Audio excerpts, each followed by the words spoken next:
we don't have a moderator today. This is really a, interesting concept, I think. I don't know if I've seen something like this before, where it's just people chit-chatting.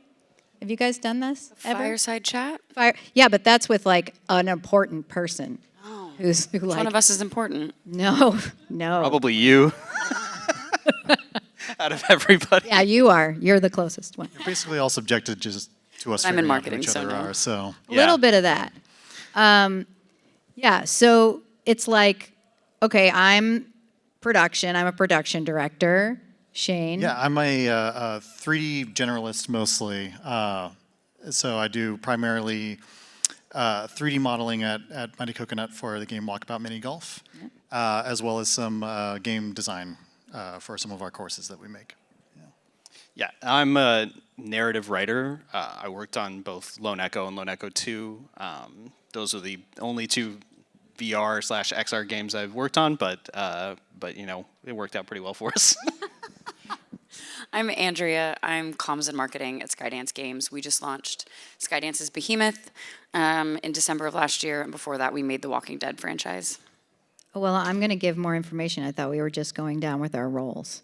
So, yes, I'm production director for Dark Arts Software. We're working on a VR partner dance game where you are dancing salsa with a virtual partner.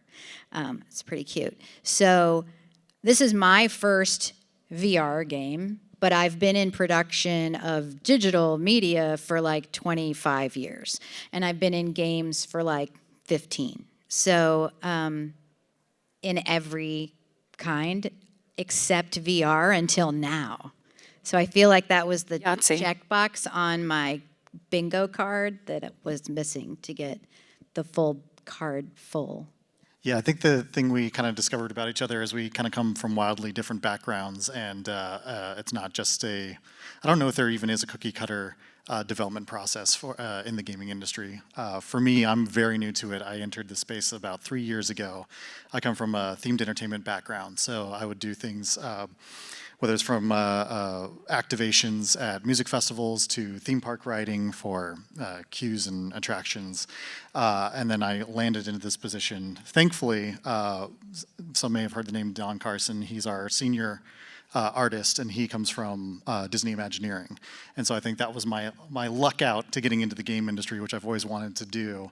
So for me, all of this is brand new, and it's very interesting to see things that are similar between some more veteran game industry people and things that are widely different depending on the approaches you're taking. Yeah, for sure. So when we were coming up with like, okay, we all do so many different things, so why don't we talk about our roles in how you make a VR game, XR game, all the R's is what I say.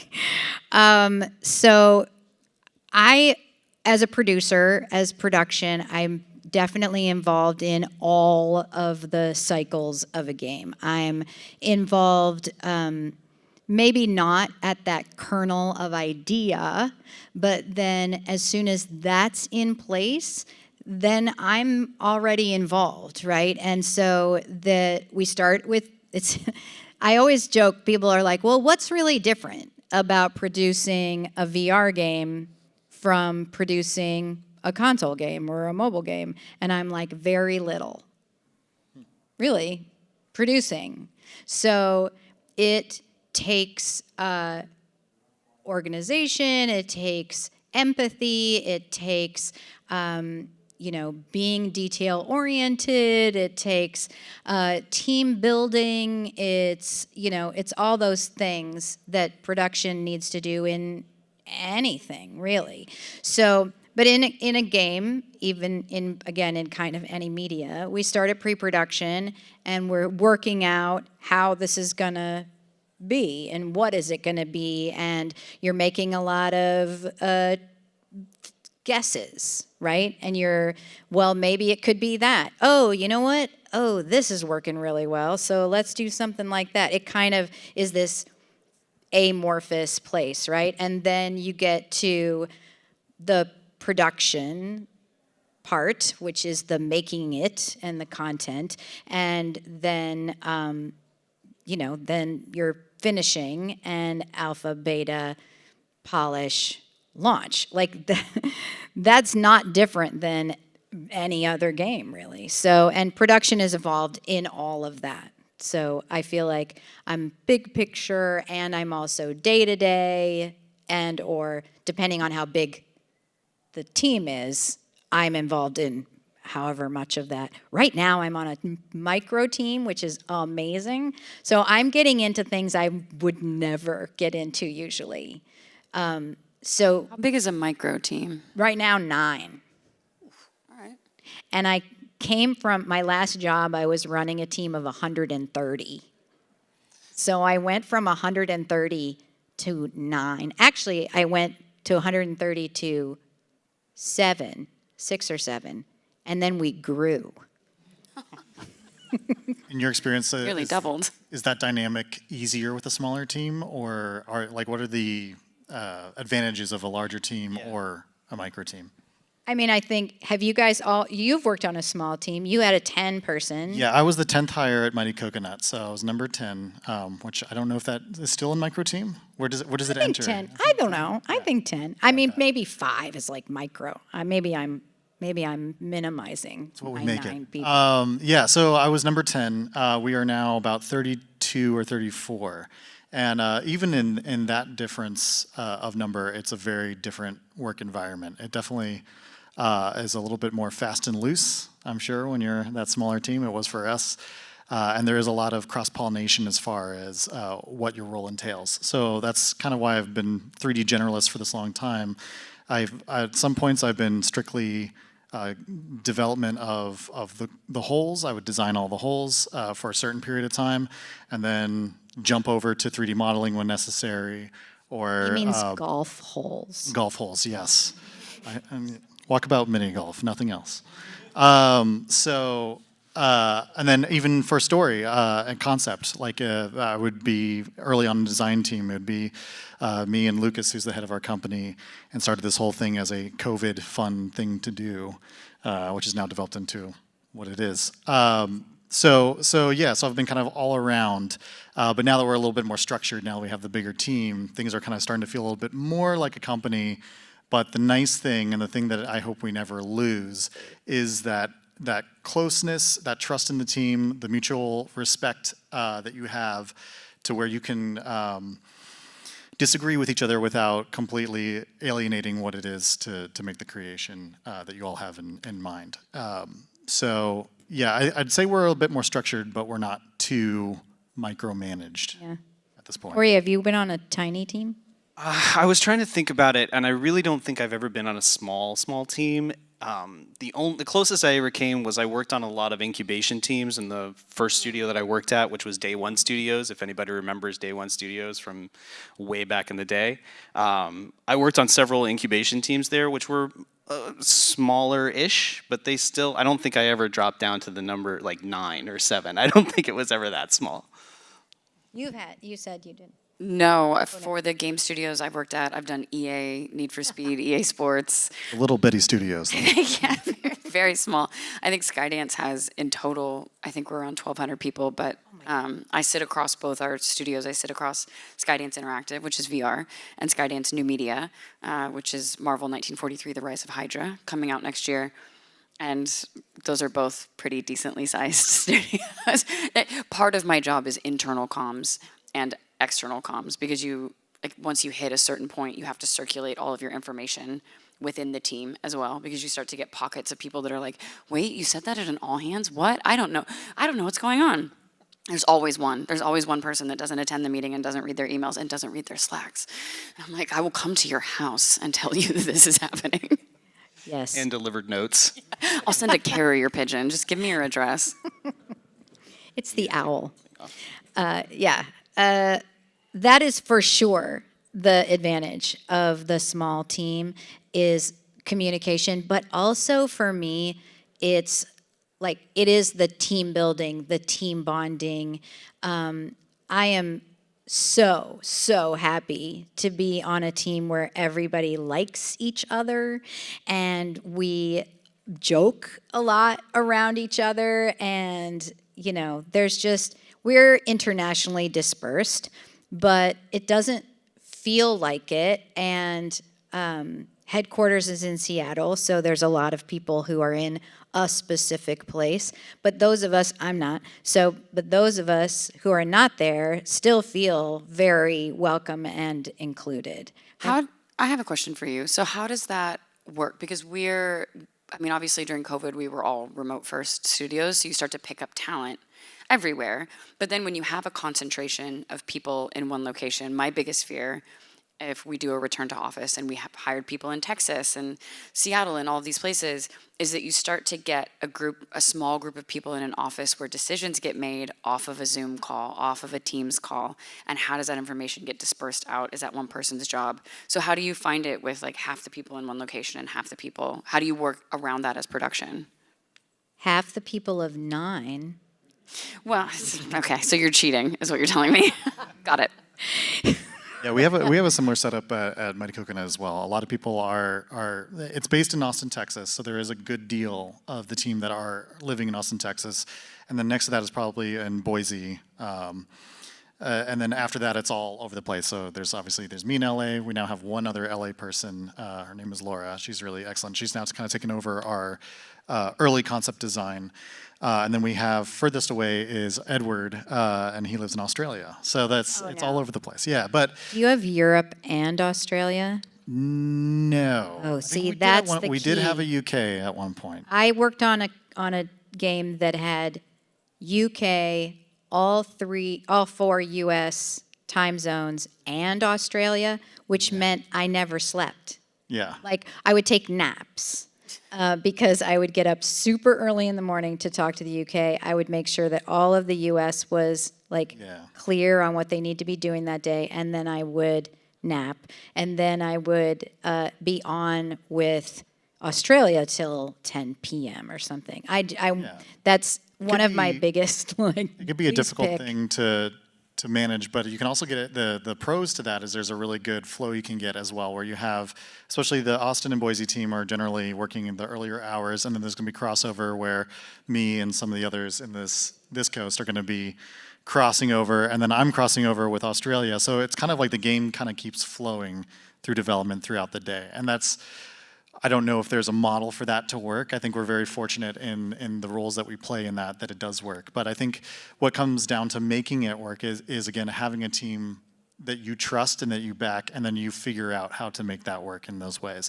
And to answer your question as far as like being worried about what happens, as far as big decisions being made, we tend to make sure that we have get-togethers at least like once a year at best, but we also have different get-togethers for teams as well, where they'll come out and we'll focus on certain things, whether it's like, okay, here's the courses we're going to be working on for the next few years, and we all just have this kind of great flow of who's going to get together live, and it all comes back together in our all hands and all that. Yeah. So it's all, I guess communication really is all it comes down to at the end of the day. Totally. How good it is. And I think it's also communication about not the game. Yes, yeah. You're talking about like interpersonal savvy and Yeah, Yeah. like pets and yeah. music. Yeah, we have a pets channel, a and- random well, channel. if you don't have a pets channel, I'm not working there. Exactly. Not using Slack, right? Yeah, exactly. Corey, how about you with your narrative teams? Have you all had all different sizes or? Yeah, so like when it comes to like, let me see, Lone Echo, well, that was pre-pandemic, so we were all actually in the office. We had, when you count up like the head of the studio, Rue, he was always present and part of the narrative team. Then we had myself and another writer named Dave Dunn, and we had I guess he was a systems designer at the time, Chad, but was very, very focused on narrative, was in all of our meetings, everything. And then we had support from other members of the design team. A guy named Mark Soskin came in and did a lot of writing for us at the end. So all told, I would say we had somewhere between, depending on when we were in the project, somewhere between like 3 and 5 people on the narrative team for Lone Echo 1, and we blew up a little bit more for Lone Echo 2. We added like 2 more people, but it still kind of stayed in that sort of realm of like it was like somewhere between 3 and 5 depending on where we were in the project. So we were able to keep everything pretty focused, and we were all pretty tight knit. We knew where, if we were splitting up different sections of the game in terms of like writing, we knew where one person stopped and where the next person started, and what that handoff was going to look like. We stayed pretty tight. So.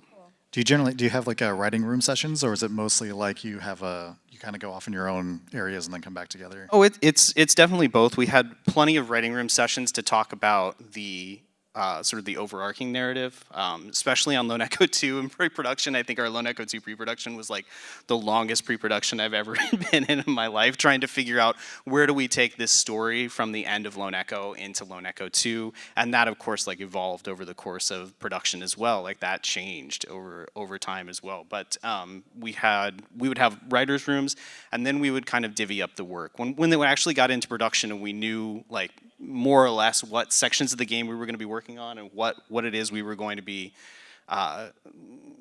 doing on like a more micro level, then we split up the tasks, and we had a wonderful production team that kept us all on track and made sure that we weren't missing anything or forgetting stuff. So, but we would always come back to, okay, where are we?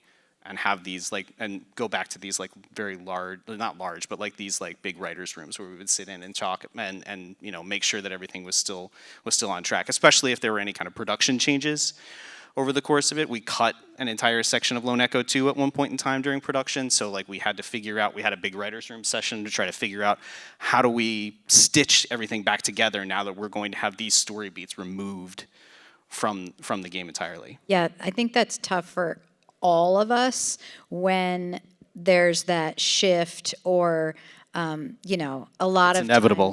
times. And it does feel like that. I mean, it's making games is fluid, and it feels like, I feel like on Trip the Light, we're getting close to what the initial idea was. But I've been on other games where, we thought it was going to be that, and then it's not going to be that, and you have to be flexible, but for production especially, I need a plan. Like, I feel better with knowing when things are supposed to do and things are done and, definitions of done and, and then suddenly it's a completely different thing. And now, I mean, it's okay. I have to be flexible enough to do that. Producers have to, throw away a plan. But then I need another plan, please. I have a very self-serving question. Sure. In your writer's room, did you guys have marketing included or no? We did not. We didn't have really embedded marketing team at all. All of the marketing was handled on the meta side. So we, as far as I'm aware, from my perspective, I did not ever really engage with marketing at all. That was one of my big questions for you, Andrea, is like, when do you get involved? I know you've had some good experiences and bad, right? Yes. I had a great mentor many years ago that said, if you want to continue your work in marketing, there's going to be the table where everybody sat, and then there's going to be a little kid's chair at the end, and that's the chair for marketing. And it is your job, once you get to sit at the little kid's chair, to convince them to give you a bigger chair. And he was dead right. I would say, in a game I'm currently working on, I've been in the writer's room for the last couple weeks, and it's been amazing because I think there's different ways to make a game. It depends on what you want to make. At Skydance, we have very much been given the mandate of if it's an A-, or if it's less than an A-, it's a failure in terms of critical acclaim, and you're like, awesome. People are always very, it's consistent. The ratings are very consistent across everyone. Everybody People are very likes, generous. yeah, I'm everybody sure. likes Super your generous, game. so that, not a problem. And it also is expected to be a commercial success, and we have the budgets to kind of align with that. So when I'm sitting in those rooms, is this a great game idea? Yes. Is it commercially viable are we going to sell the amount of units I need to sell to break even? No. So I have to be the bad guy and say, great game idea, but I'm looking, I always imagine myself as like the 32-year-old dude bro sitting in his mom's basement, and we're trying to get 70 of his very hard-earned dollars. And what does he want to spend his money on? And that in games is my target audience. So I always run, I'm like, I imagine finding a 32-year-old dude bro and running this game idea by him. And at what point during my pitch does he check out? And that's where I'm like, that's where we need to figure it out. That's one of the things I love about Trip the Light is that's not my customer. Oh, God bless you. And you too, right? That's Yeah, I not was your gonna say, customer. that is very interesting because they both have a modicum of success depending on what you're going to do, and a modicum of failure depending on what you define that as, right? Like, we are fortunate, obviously, Mighty Coconut is a much smaller team than, say, Skydance, so we require way less to be considered a success within the team, I'm sure. And that affords us, which is nice for me and the way that I work, that a lot of our ideas come from, okay, what do we want to play mini golf in? What do we want to hang out in? And generally, and there is like, well, of course, we do have our comms team in our marketing as well, has the same exact goals as you do as well, which is, okay, yeah, but we also have to sell this thing. We also have to make sure it's profitable. So there's a really interesting kind of marriage between the two where we're like, okay, what does everyone want? And even on our Slack, we have a whole course design ideas, and a lot of times even that has some Venn diagram crossover with our Discord and our fans as well. And a lot of times they'll be like, hey, I invented that. And I'm like, yeah, we've been talking about it for 3 years too. But yeah, so you also invented that idea. All that to say, we are fortunate to be afforded to kind of take the more what appeals to us personally as a team. What do we feel embodies Walkabout? Even when we have our IP agreements with people, they're like kind of niche stuff. Like, you know what I mean? Like everyone thinks Henson, they're going to think like Muppets and things like that. Labyrinth isn't always the top of the top, or Meow Wolf art installation isn't maybe what you think of immediately as a partnership. But these are some of our favorite things to work on, and I feel like, especially with the crowd that we've cultivated, that also comes back tenfold, because there is that, when you're really concerned about where you are and what you're living in, and you're passionate about making that, I feel that return does come. You know, and The meta audience is 34 changing, people. I think, as well. And depending on what platform you're going to be on, I think PlayStation, the PSVR 2, is very much more traditional. Like, that audience is very much more traditional console style. Meta is opening up to a whole different genre. I think we're seeing a lot younger audience come in. It's kind of a lot more cross-section. It's a thing that you have to move your coffee table to do. So it tends to end up being a more group kind of activity in some things, or, you know, the younger audience is getting on it to be more social. So the meta audience is actually not, I think, your traditional 32-year-old dude bro, especially anymore. I've discovered in the last 6 months in marketing my game that it's very different. How do you write for the not 32-year-old dude bro? I'm sorry if there's one of you guys in here and I'm insulted. I apologize. No offense, anybody.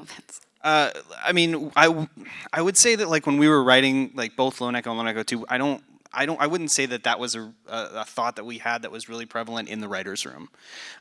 We were chasing the story more than anything else, and we were following that, and we were kind of trusting our audience to just come along with us.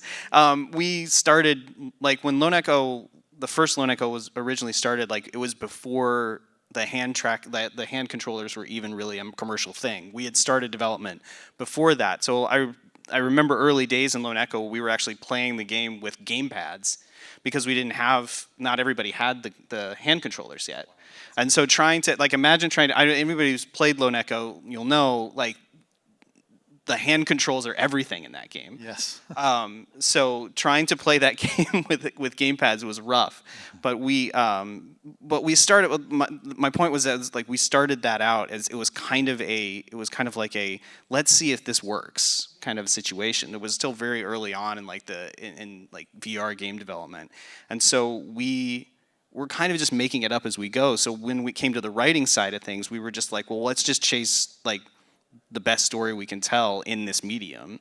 And so that's how we approached it. We didn't really think about the dude bros, Because marketing wasn't in the room.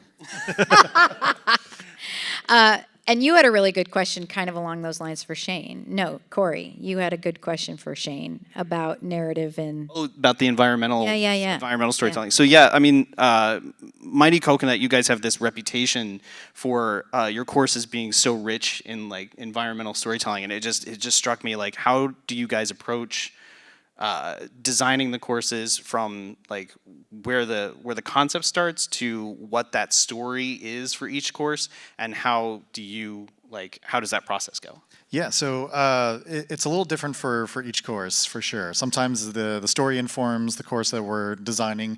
Sometimes it's the idea of the environment, and then the story comes from that.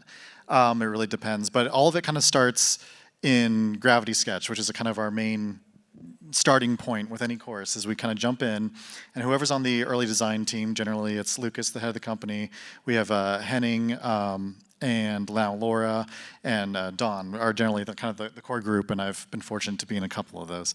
And it's kind of, the great thing about Gravity Sketch is it is a 3D drawing board, right? So like a lot of times we're starting out, whether it's just base models or whatever, and we're kind of slamming together ideas of what we want around there, and then story often comes out of that.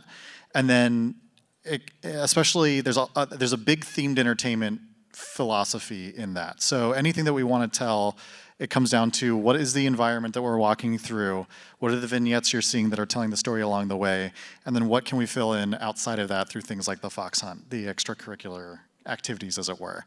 And in theme parks, there's generally these kind of like three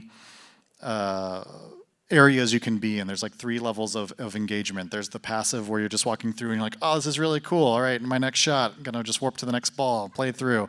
It's a nice environment, but you're not really engaging in it.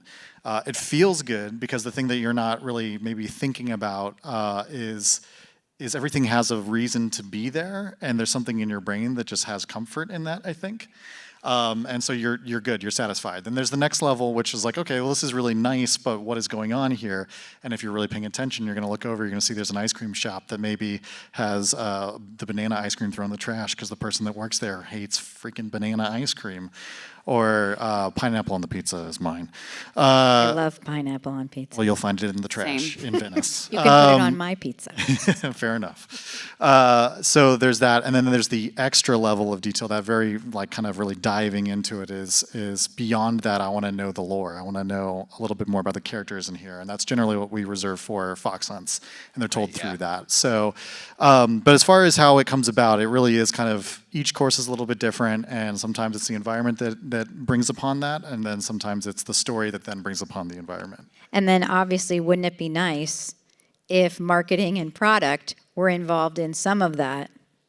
Yeah, I think that's something Right. that we've all realized is, no matter what kind of studio it is, every department wants to be involved a little bit earlier in every part of this process of the development. And we are doing things as well similar, which I'd like to hear you talk about that as well, because we are starting to have some of our comms and marketing in earlier conversations as well, so they can kind of get that hype going as well. We usually just get it thrown over the fence to us at the end, and they're like, okay, the game is completely done. We know you don't know what it is. You guys can go off and play it, or we'll give you a one sheet that's definitely wrong because 18 changes have happened since we made this one sheet. Okay, go. And we want to sell 8 million copies. Cool? And it's like, no. Let us help you. Let us discover what characters or what environments or where the hooks are in the game so that we can start building the campaign early. I think what I'm discovering externally is that we have really short attention spans right now. So the length of a campaign, I think it used to be, when I was at EA Sports, we were always, we had one game every year from Madden and FIFA and all of that, but you traditionally have like a year-long campaign that you're working on. I think now it's more like 6 months, and you have to have it a little bit, from announcement to launch, that's a year's a long time to keep people's interest. We're burning through a lot of y'all's content if we're doing, we are basically giving away so much of the game if we have to keep people's interest for a year. So we'd rather do a tighter, shorter, more intense campaign where we can leave some nuggets. I have the biggest conversation I have with my developers all the time is, no, don't share that it's a spoiler. I'm like, I know, but it's the coolest part of the game. So I'm putting it in the trailer. I don't know what to tell you. It's the coolest bit. That's what's happening. So, I would then go back to the team and be like, well, can you add another cooler bit secretly somewhere? And I can take this cool bit. It's like, we could have. Oh boy. But I got a production speaking to that one. No. This is the fight between dev and marketing and prod. Exactly. good. All right. Exactly. No, we did talk a little bit. We did too much pre-talking. We were like, stop, save this for the stage. But one of the things we did talk about is, and I know how much everybody wants to be involved early.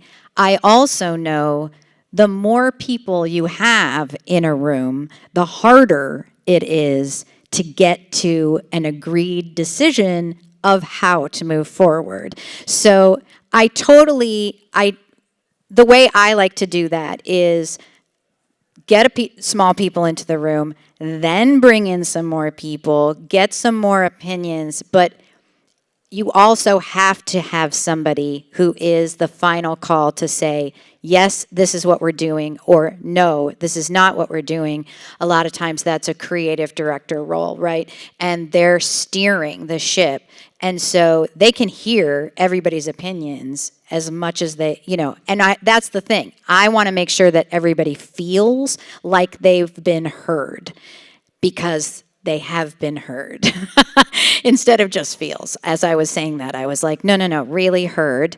But then it's still somebody's decision to move forward. And a good team says, okay, I was heard, but this is the way we're going, so I fully commit to going that way. I think that's a really good point. That's something, actually, both of those points are things that kind of, I think we lucked out in. Like one, you're talking about the short attention span, that's like baked in. Our cadence is about 7 weeks or so of a new course. I hadn't even considered that, but that works out great on that front. On the other front, being heard on the team, we have weekly play tests for all the courses coming out. So whatever's kind of ready to kind of be tested, everybody on the team is invited to play these, and everybody puts in their notes. And then whoever is the production coordinator at that point is going to distill all the comments, see which ones are like kind of have some crossover, and then distill. Basically, what shows up on your Asana task is what you're then going to tackle. That's the official word, right? Yep. So that helps kind of bring it down. But yeah, I think we definitely have that notion at Mighty Coconut that whatever the best idea is what wins, and that comes from everywhere. Someone that is on our comms team, Sarah, I remember doing a playtest with her, and she's like, wouldn't it be really awesome if this Easter egg was in here? And I'm like, yes, that would be freaking awesome if this Easter egg is in here. And so at that point, it's just making sure that gets heard and that gets put in, and that Easter egg, in fact, did get put in, and was called out by John Carmack, so I like to tell her that. Yeah. That scares me. Production's least favorite beginning of any sentence is, wouldn't it be cool if? Especially when you're in the polish process. That's when my favorite ideas come Wouldn't up. it be cool if? That is basically all we do in writers' rooms. Yes. Is just go, wouldn't it be cool if? Yeah. And I think all that is necessary, though, because you is. need that, and you also need the cutoff point. Yeah. So yeah, that's a lot of the things that people even love from our games are last minute decisions that are put in the nth hour. Indeed. Generally from Lucas, so he does the extra hours, and that's fine because he created the game. But Well, it's a good way to tell when the idea is really loved by the people who come up with it, right? If they're saying like, yeah, you can do this, but you're going to have to either sacrifice something else, There it is. or you're going to have to put in extra time to get it done. Yeah, that's what I usually say. I was like, okay, you can do that. So what are we not going to do? Because or is the date shifting? And if the date shifts, we're course it spending is. more money. Of course, the date's shifting. What do you? Yeah, think? and that means we're spending more money. So don't yell at me about going over budget. No, I mean, yeah. It's all hard. For production especially, I think it's all hard. I'm sure from all of you, you're like, no, from mine, it's really hard. But I have a question for yeah, Cory. go. So well, I guess both of your games, when did the writing officially stop? Like, were there moments where you guys were... Sorry. Okay, some of this is actually my fault, and I'll own up to it. But Great, it perfect. stopped a lot later than it should have. Okay. That's what they always say. That's why I much to the asked. chagrin of audio and animation, and I was lucky enough to be, pretty friendly with those guys, so I could go over and be like, guys, I'm sorry, but we have to rewrite something. I don't exactly know when this was in the process, but when we were finishing up Lone Echo, was we were buttoning things down. There was a scene. There's a scene where the player character Jack approaches the creep, which is kind of the main obstacle of the game, and discovers it for the first time. That scene was written with a different person on the radio originally, and we were running out of time, and so like one of the things that we had to do was make the decision to go, you know what, we're just going to change the voice of the character, and we're going to record these lines as written, even though they don't really sound like they're in the voice of the character. And I snuck off very very late in the process and went and rewrote that entire scene from top to bottom. And there's branching stuff in there, so like it was a pretty hefty scene. And I rewrote the whole thing out of pure out of pure will of just not wanting that to be the thing that goes in the game, not wanting that writing to be what goes in the game. So I took that one upon myself. Thankfully, everything is over the radio, so there was no tied facial animations, no serious impact to other teams in that front. But there was definitely a cry of like, we don't have time for this, and I just went and did it anyway.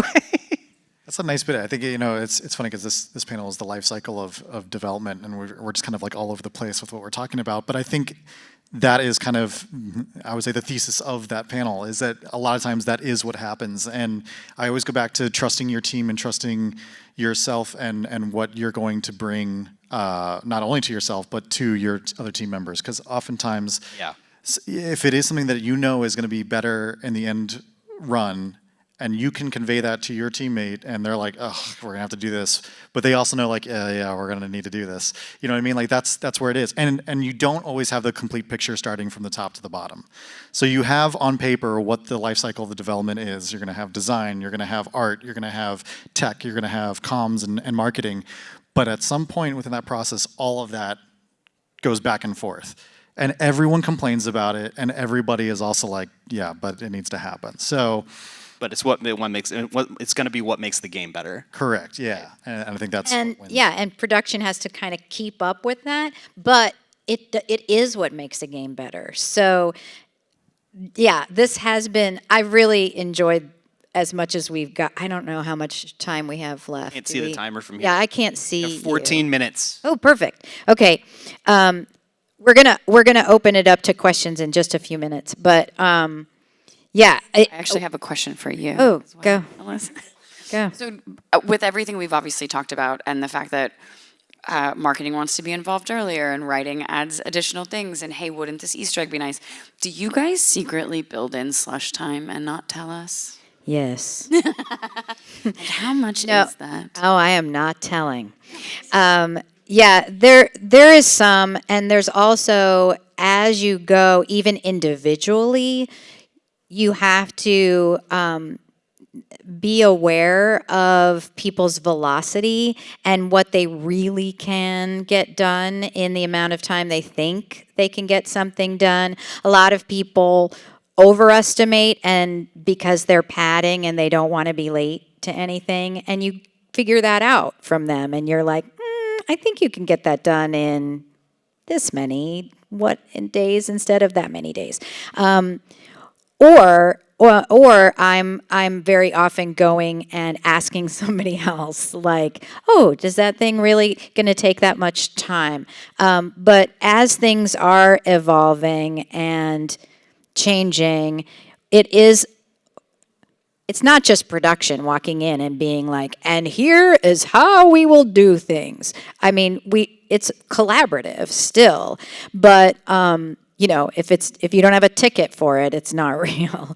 So at the end of the day, it still does need to come together from all of these little jigsaw pieces, and that's one of my favorite things to do, actually. So producers like that part, but creating clarity from chaos is really, at the end of the day, what I'm always trying to do. And so that everybody else feels like they can do their best, because when there's clarity of what you're supposed to do, not supposed to. If there's clarity of how you're supposed to bring yourself to the game, then you're both inspired and are not floundering, or, I mean, things are just easier if there's some clarity. Granted, things continue to change. I mean, all of this feels there's a dichotomy here that I always have to deal with, right? Which is, we're doing this. No, now we're doing this. Okay, but great. But let's still make sure that everybody has clarity of what they're supposed to do next. 'Cause I think no matter what it is, that happens. Did I answer your question? Yes, you told me that there is a secret schedule for each one of us. Oh, I did individually say that. because you know Yes, how we there all is. work. That is fascinating Yes. to me. There Structure is. is a guideline, nothing more. No, that is not true.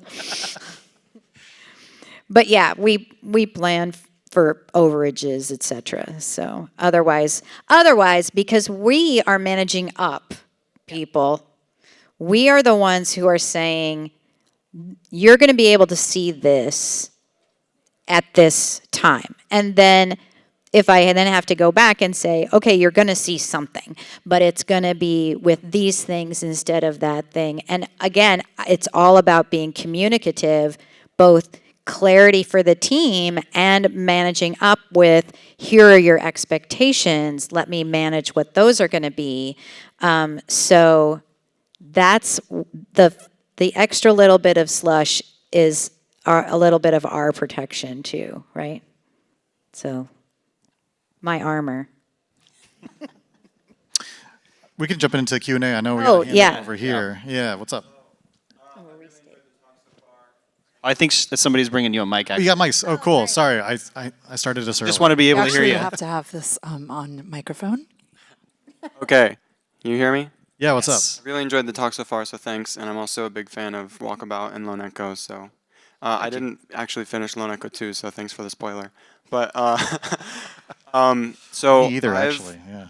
I've been in the game industry for a year now. I'm a programmer, so I don't know if you guys have any specific advice for programmers, given that I don't think any of you are. But my question is, well, the thing is, I don't want to ever be forced to leave the game industry. So my question is, do you have any advice for like ensuring or maximizing your personal success at a studio and maybe maximizing your possibility of like staying in the game industry in the event that like something happens to the studio? I can only start from me because I did a lot of freelancing before, and I would only assume this about the game industry because it seemed to be the same about every industry I've been in. There is no real way to really be completely safe in any industry you're in. The best thing you can do, in my experience, is just to continue to improve on yourself and make sure that you are keeping up with as many current trends as needed to make yourself viable, but also just focus on the things that you're good and passionate about. And if it's not games industry, you could also look to see things that are game industry adjacent. So like for me, as an example, I got into things thinking I was going to be a theme park writer, right? And like that's changed a lot. For me, also a passion has always been video games and has always been doing 3D modeling on the side. And I'm like, okay, well, how are things that I can? So at this point, I'm also in a little bit of a opportunity meets luck because I have applied to different jobs. I've gotten nowhere with them, especially cold reads. It's a lot of just kind of throwing it out there and just sticking with it. Perseverance is always going to be number one in my book as far as that's concerned.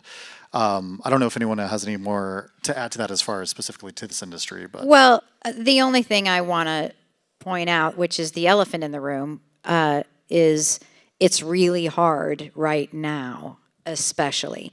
It's been really hard since the end of 2022. And so if you're following the numbers, getting into this industry is really hard right now. When people ask me that, which is always the number one question, right? Does everybody get that? How do I get into games, right? I always say go make something. Yeah.